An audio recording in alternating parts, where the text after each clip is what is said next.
Hey everyone, welcome to the investor.bet AFL Round 20 betting trends preview. Here we're going to go through all the upcoming games this weekend. We're going to look at the betting odds, who's been covering, who's been winning their games and their trends leading in. We'll go back and look at the past 5 games for each of these matchups, see how they've performed against each other historically. I'm going to go through how I'm approaching betting on these games and share with you the stats and information I use to do that before making my final decisions later in the week, which I post in the AFL Bet Finders. But before we go through round 20, quickly looking back at round 19, we had 6 of the 9 games decided by at least 31 points. It wasn't really a week of close matches. It started with the Giants beating Essendon by 48 points.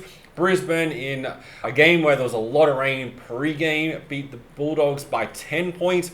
Hawthorn, another game played in really bad conditions, scored 87-49 against Port Adelaide. The Swans beat North Melbourne, keeping them to just 53 points. Carlton were the first underdog to win on the weekend, beating Melbourne by 8 points.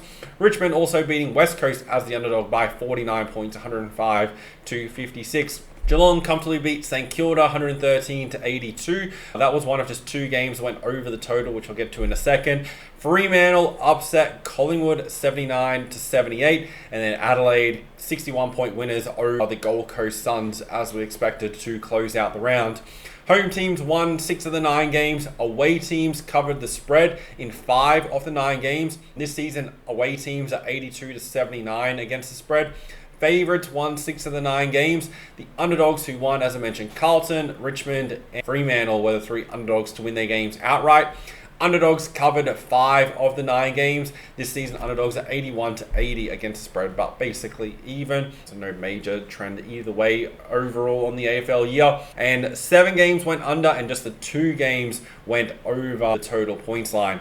This season, 91 games have gone under, and just 70 have gone over the total.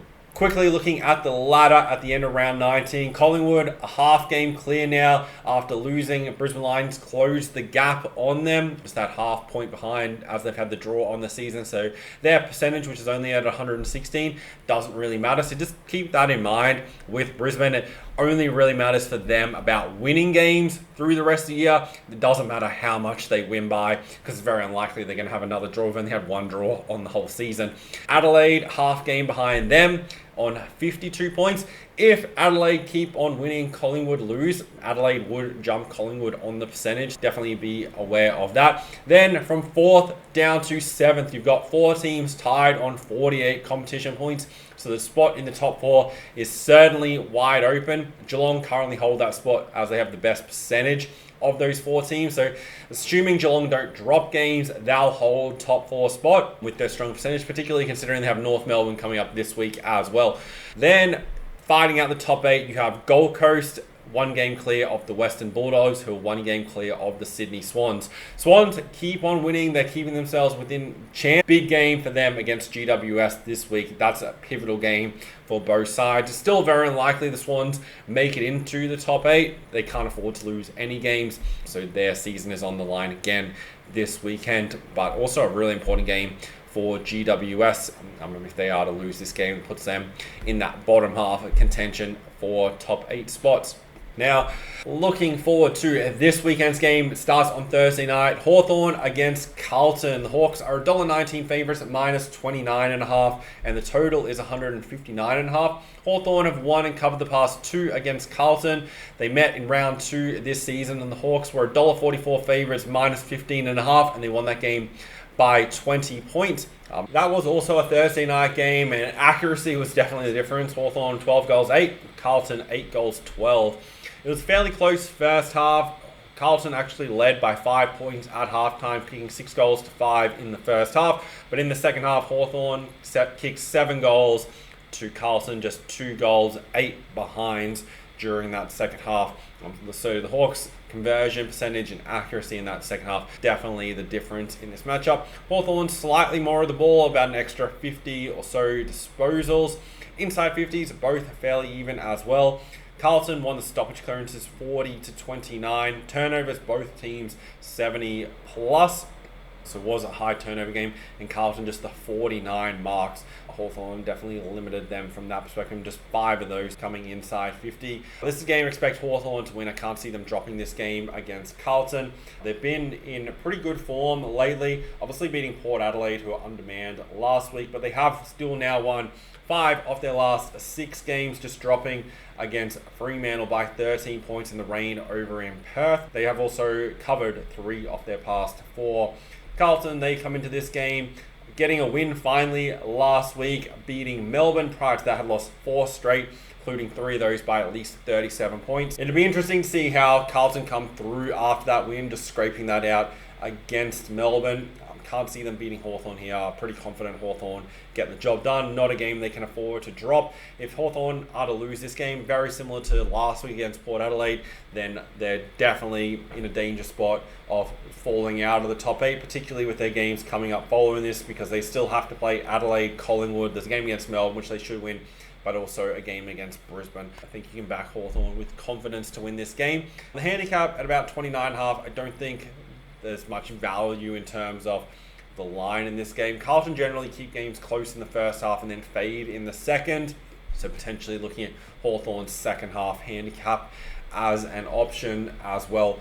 The total is 159.5, pretty low. Hawthorn, they've had 6 of their last 8 games go under the total, and Carlton, they've been a big under team all season. They've only had 4 games go under all year long. They've already played a total of 18 games, so they're 14-4 favouring the under this season. This total is a couple of points lower than I expected, but you've got tons of trends favouring the under. The matchup between the teams and also both teams' recent form and form on the season, so I can understand going up fairly low. It is 5 points higher than what the total was earlier this year, which only had 140 points scored. The only way this goes over is if Hawthorn run up a 105, 110 point score, which isn't completely out of the question, but Carlton's defense is okay and should be alright enough to keep Hawthorn somewhat in check, but Hawthorn should still score 90 points and win the game comfortably, in my opinion.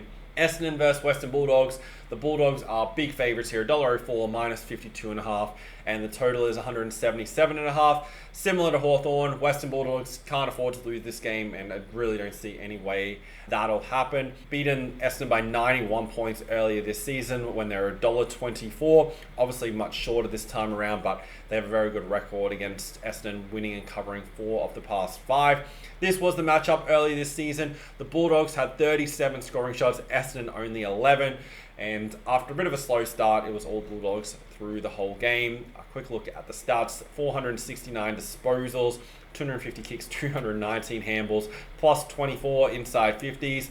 Clearances slightly in favour of Bulldogs, particularly at the stoppages where they are plus 9. Only 55 turnovers compared to Essendon's making 64 turnovers and 21 marks inside 50 for the Bulldogs. The form coming into this game, Bulldogs losing by 10 points last week against Brisbane. They also lost by 11 the week prior against the Crows. Back at Marvel here against a much weaker opponent, which they've beaten up on all season. Like those last 2 games against Brisbane and Adelaide, both top 3 teams, whereas now they play Essendon. And prior to those losses, they'd won 4 in a row, all against teams in the bottom half of the ladder, and expect similar here. Bulldogs generally are a very high scoring team. The game last week only just went under, even though not that there was much rain during the game, there was a lot before the game, and it still had a fairly high score at the end of the day with 162 points. Bulldogs, prior to that game, had scored 98 or more in 5 straight games, and basically, except the game against Hawthorn, they had been scoring 100 plus almost every game. I expect they're going to do that here. There's a chance they score 115, 120 fairly comfortably against this Essendon side, particularly if the Western Bulldogs are on. Essendon have conceded 104 or more in 4 of their past 5 games. The only team that didn't score at least 104 against them was Richmond, who only scored 46 but kept just 37 points.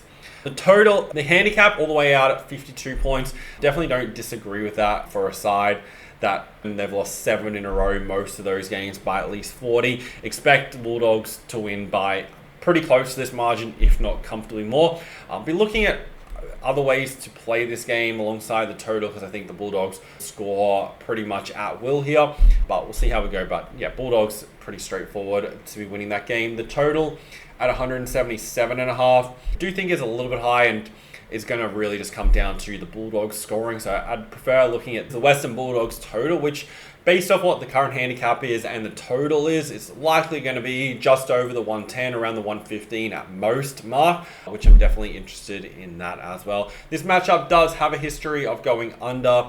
The past 5 all going under. Essendon have been a big unders team on the season, largely due to the fact that they're struggling to score. Their last, how many games we got here? 15 games, 11 of them have gone under. But Bulldogs going there the opposite direction. 5 of their last 6 have gone over. And as I said, that Brisbane game only just went under. So that's why I like the Bulldogs, their team total, because Essendon has still been conceding points. GWS versus Sydney. The Giants, $1.62 minus 8.5, and the total is 168.5. This is a really, really good game. GWS, they've won 5 straight leading in. They've also won 7 of their last 8. The only loss was against Port Adelaide. They've also covered their last 5. And now Sydney have won the past 5 against GWS and covered the spread in 4 of those 5 wins. But it's a matchup that's been close historically. 10 of the last 11 being decided by between 1 and 29 points. Earlier this season, the Swans were the underdog at the SCG. They were paying $2.18 and won by 14 points. Looking at what happened in that game, the Swans had 27 scoring shots to the Giants 23. Both teams a little bit inaccurate there, but the Swans led the entire game. They kicked the first 5 goals. That gave them a 30-point lead, and they went on from it there, just maintaining a margin. GWS got it back to a fairly close margin, just a goal in it at halftime. The first goal of the second half was definitely crucial, and the Swans kicked 3 of the first 4 goals after halftime. It was a pretty low-scoring third quarter, but the Swans able to hold on and win that game. As I said, this is a really important game for both teams this week.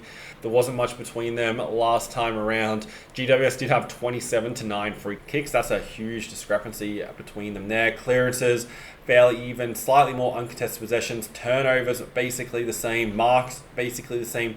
Just 16 marks inside 50 for the Swans. That's an area that GWS will need to cut down this week.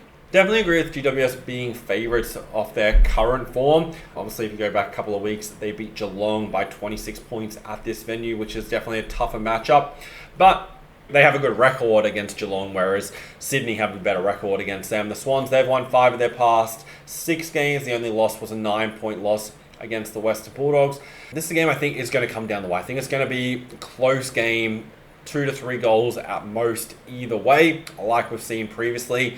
Agree with GWS being favourite. Think they're the most likely winner. If I was tipping the game, they're the way I'd go. But the most likely outcome is it being fairly close. The Swans, their recent games have mostly been close. 4 of their last 5 being decided by 19 or less. And with a lot on the line for both sides, I think we'll see it be a real close contested contest, and neither team will let the other get too far away. But like GWS to win at the end of the day. The total is 168.5. 4 of the past 6 head-to-head have gone over. I think this total is spot on because I make a fair total for this game, 168. The Swans, 3 of their last 4 have gone over. GWS, 3 of their last 5 have gone over. So a few trends pushing towards the over, but the past 2 between the teams have gone under. And considering the stats of this total, basically exactly what it is, don't really want to make a play on it at this stage either. Gold Coast versus Brisbane. This is another really good game. Brisbane are favourites.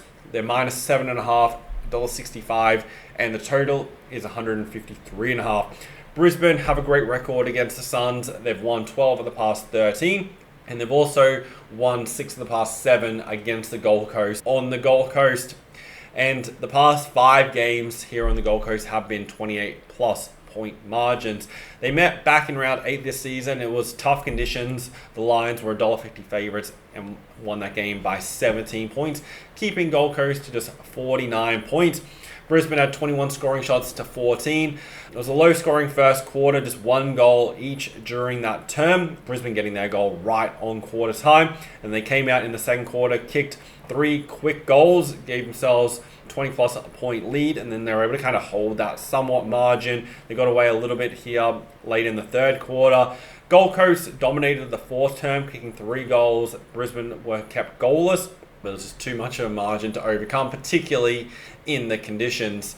Statistics for that game, Brisbane were plus 16 inside 50s, which is quite a lot considering they only won the game by 17 points. Clearances heavily in favour of Brisbane as well, 12-5 at the centre and 35-23 at the stoppages. Turnovers, both fairly even as well. Brisbane winning the contested possession rate. Marks in favour of the Lions as well. And obviously with the conditions, low marks inside 50 for both teams. This match is going to tell us a lot about Gold Coast. 2 weeks ago, they beat Collingwood here. And then they went down to Adelaide. And it was prime letdown spot for them, knowing that they had this game against the Lions coming up. And how they play in this game is going to tell us a lot, whether they're a genuine contender this season. They're right now hanging on to 8th spot. Whether they can hold that depends on how they go with this game, but they're always hard to beat at home. They have won 3 of their last 4 games and have really only been beaten up by the top teams this season. When you look through the games that they've lost, they've only lost to 1 team outside the top 8. So most of their losses have all been against the top teams. Coming off the game against Adelaide, only scoring 46 points, there is slight concerns over their attack and whether they have enough points in them, but they generally find points at home. And the game against Collingwood, if Collingwood had kicked straight, Collingwood would probably beat them. I certainly understand Brisbane being favourites here, particularly with their record against them. I do think Brisbane likely win this game, but I definitely don't rule out Gold Coast as a big chance of keeping it close. I'm not sure at this stage whether I want to take the $1.65. We'll see how we go closer to game time. Also, just depending what the conditions are. There's a bit of rain around at the moment, but this game's still obviously a few days away. Brisbane, they've won 4 in a row and wins against Western Bulldogs and Geelong during that period. The definite standouts, dominant wins against Port Adelaide and Carlton, teams that are struggling at the moment. Brisbane do have Collingwood after this, and that game is at the MCG. So they'll obviously want to make sure they put Gold Coast away to take a little bit of pressure off that game the following Saturday night. So, lean towards Brisbane, but I think Gold Coast can certainly keep it close. I think last week against the game Adelaide, you can draw a line through it from a form perspective, as they had definitely the eye on here. This is definitely one of the upset chances games of the round. This one, Gold Coast against Brisbane, and then also the GWS Sydney game. They're the 2 real main upset games for the round. The total is 153.5, suggesting the weather might be a little bit bad. The Lions, they've had 6 of their last 8 games go under, and Gold Coast, they've had their last 2 games go under due to the fact they're struggling to score. So with the total at 153.5, it's a really low number. I'm not super keen to play the under. The past 5 between them have gone under, but this number is extremely low. So probably going to stay out of the total at this stage for the game, just pending on weather. Fremantle versus West Coast. The Dockers are $1.05 minus 50.5. The total is 163.5. Fremantle have won 7 of the past 8 versus West Coast. The past 5 games between them, West Coast winning 1 of them, but have all been 35 plus point margins. They met back in round 3 this season. Fremantle winning 106-68 as $1.24 favourites. They had 31 scoring shots to 18, and after West Coast kicked 2 of the first 3 goals, Fremantle basically led the game from quarter time, where they led by 15 and kept on extending that margin right throughout the game to end up winning by 38 in the end.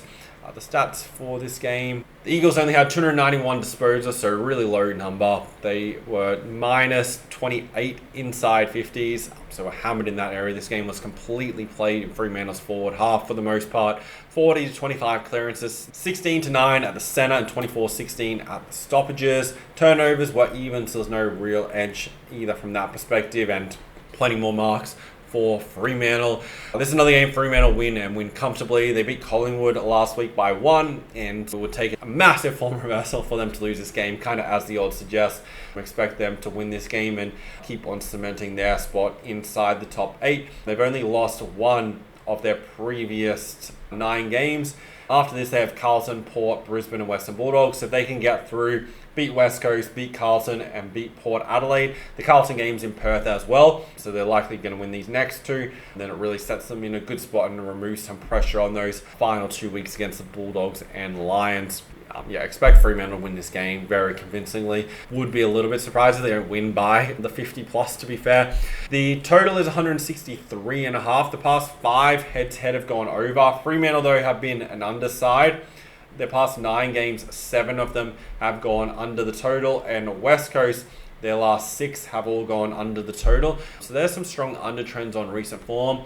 Statistically, I make a fair total for this game at 157.5. So it is slightly higher than expected due to that history between them and the fact that earlier this year was 169.5 and did go over that number, not by much, just got there with 174 points being scored. But at this stage, slightly lean towards the under, but no major confidence. There is a bit of rain around during the week in Perth, so we'll see what the forecast and conditions are closer to game time. North Melbourne versus Geelong, we've got another big favourite. The Cats are $1.09 minus 40.5, and the total is 179.5. Geelong, they've won the past 13 in a row against North Melbourne, and they've won the past 5 by at least 40 points. 7 of the past 8 meetings, though, at Marvel have been by 32 or less margins, but you got to go back to 29 and prior to find the last game played there. So we just look at that recent form. The reason why I think this number of the 40 is important is because that's what the handicap is for this game. Don't really see a way Geelong lose this game. I think it should be a comfortable win for them. They've had no issue finding points against North Melbourne previously, 106 last season down in Tasmania. Then at GMHBA, they've scored 139, 125, and 144, and then 121 in the 2022 round 6 game. Last season, they were $1.28 in that matchup when winning by the 40 points, 26 scoring shots to 16, so plus 10. North Melbourne kicked the first 3 goals, but from that point, it was all Geelong. There was a little bit of a fight back in the third quarter, another little run here of 3 straight goals for North Melbourne, but Geelong dominated the final quarter, kicking 5 goals to 3 in that final term, plus then you add in the final 3 goals off the third quarter as well. The stats for this game, North Melbourne 404 disposals, so very high. The Cats had 58 to 49 inside 50s. The clearances slightly in favour of North Melbourne, but very similar. North Melbourne 79 turnovers. That makes it very hard to beat teams like Geelong. 105 marks for the Cats, and tackles were fairly even. Geelong win this game, they win it comfortably under the roof at Marvel Stadium. There's a chance they run up a score as well. The total is 179.5. 4 of the past 5 head-to-head have gone over the total. Geelong, their total trends coming in, their last 2 have gone over, and North Melbourne, their recent form has 3 of their last 4 going over. There's a chance we see a fairly high scoring game. North Melbourne, they've conceded 119 or more in 3 of their past 4 games. Last week against Sydney, conceding 84 was the lowest of those last 4 games. But against decent attacking sides like the Bulldogs, who are a similar category to Geelong, they scored 134 points against North Melbourne. Hawthorn kicked 150 against them down in Tasmania. I think there's the chance Geelong really run up a score. They obviously, percentage boost wouldn't hurt. It'll just give them a little bit of extra cushion if other teams have big wins. But it probably won't really matter that much. But yeah, like Geelong to win this game comfortably, slight lean towards the over, but also Geelong's team total. But I think it's just going to be a little bit too high. With a 180 total and then only a 40 handicap, I think we're going to see a number that's pushing 120, which for me is too high to play the total. If I saw 110 as the Cats team total, then I'd probably play the over, but we'll see how we go. Adelaide versus Port Adelaide, so the showdown here. The Crows are $1.18 favourites at minus 29.5. The total is 149.5. Adelaide, they've won 4 straight. They've won 7 off their last 8 and covered the spread in most of those. Port Adelaide, on the other hand, they showed a little bit of fight during the mid part of the season, but it's dropped away. Too many injuries. They've lost 3 of their last 5, and maybe the game against Carlton is probably their last winnable game to come for the season, even though it is at Marvel Stadium. Adelaide have won 4 of the past 5. Earlier this season in round 9, the Crows won that game by 5 points. They had 24 scoring shots each, but accuracy was the difference. Just 1 extra goal for Adelaide and 1 less behind. It was a close game throughout. Adelaide kicked away early in the 4th quarter. Plenty of behinds for Port Adelaide, and they kicked 2 goals but couldn't find that one to hit the front. The way these teams are playing now, though, it's hard to see Port Adelaide winning, particularly when they didn't even win this game with an extra 21 inside 50s. They also dominated the clearances, 42 to 18 at the stoppages. That's a huge differential. If you can do that and also be plus 21 inside 50s, you shouldn't lose many games. So the fact they did certainly concerns me. They're obviously without Connor Rosie and Horn Francis. It's going to be very tough. Expect Adelaide to win comfortably. They'll potentially want to make a statement here against a rival opponent. So probably wouldn't be surprised if they win this by 5 goals or more.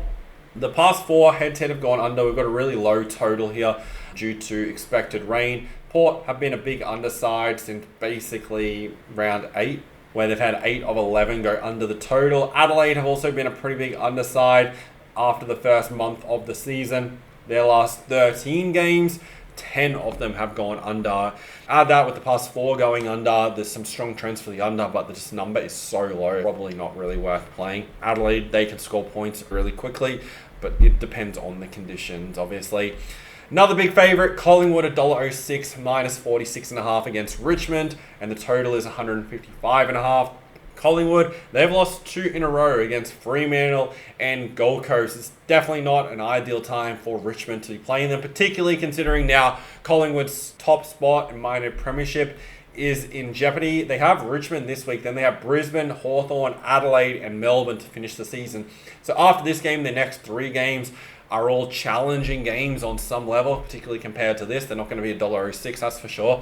It does matter a little bit how much Collingwood win this game by, particularly with Adelaide coming up behind them. If Collingwood do drop 1 or 2 of those games following this one, then Adelaide can definitely leap them on the ladder, particularly if they have a few percentage boosts. So there's the chance Collingwood are out for a bit of a percentage boost. This matchup has historically been close, but I expect Collingwood to win pretty dominantly. They haven't been able to put... The current line is similar to what their majority of their wins have been on the season. They've won a lot of games by the 30 to 40 point range, a few in the low 40s and low 50s. So I'm not super keen. I don't know whether I want to lay 46 points. Probably not right now at this stage.